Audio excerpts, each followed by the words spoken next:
escolares. Bueno, porque los cuadernos escolares, y ahí vemos de fondo algunas imágenes de esa exposición, los cuadernos escolares, cuántas cosas nos dicen de cómo se enseñaba y de qué cosas se enseñaban entonces, ¿no? Y del cuidado que había que poner con la propia forma, con la propia escritura, esas caligrafías, ¿no? ¿Qué de cosas cuenta un cuaderno escolar?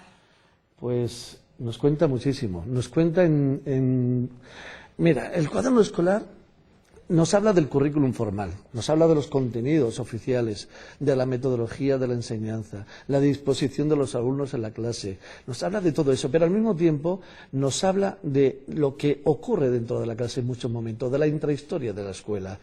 Porque en algunos momentos, al margen de las escrituras oficiales, también están las escrituras propias de los niños, las escrituras infantiles, que nos cuentan sus preocupaciones, sus sentimientos. También aparecen en los cuadernos. Y lo tenemos como un capítulo al margen, lo que denominamos nosotros las escrituras al margen.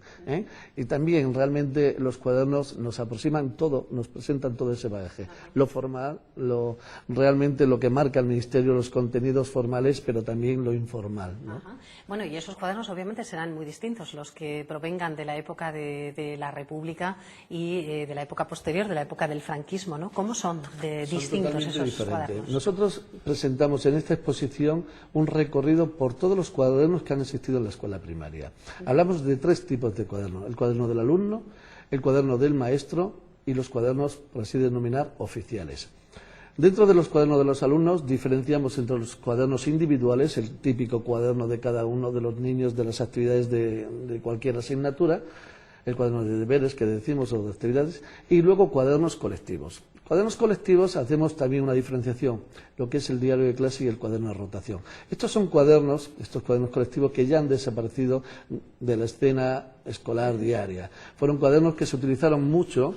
A principios del siglo XX se introdujeron en España a través de algunas personalidades, concretamente fue un maestro de Cartagena, Félix Martí Alpera, quien descubre en un viaje a las escuelas de Francia, en las escuelas de París, descubre este cuaderno de rotación, el cuaderno Le Carrier de Goulman, que él dijo y lo tradujo como el cuaderno de rotación. ¿Y cómo eran esos cuadernos? O sea, cada alumno escribía una parte en ellos. En ese cuaderno, cada día, un niño de la clase trasladaba al cuaderno aquello que el maestro consideraba más importante, aquel aspecto que consideraban ellos más motivador, etcétera.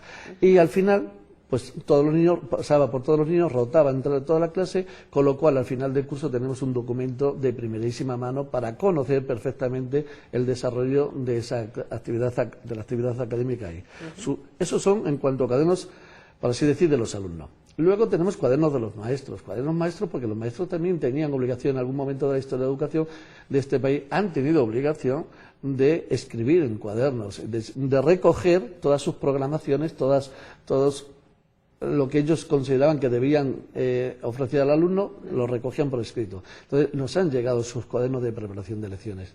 Pero también tenemos cuadernos oficiales, de registros de actas, de contabilidad, de correspondencia, el cuaderno de inspección de los inspectores que recogían cada vez que visitaban los centros y dejaban allí escritos los informes.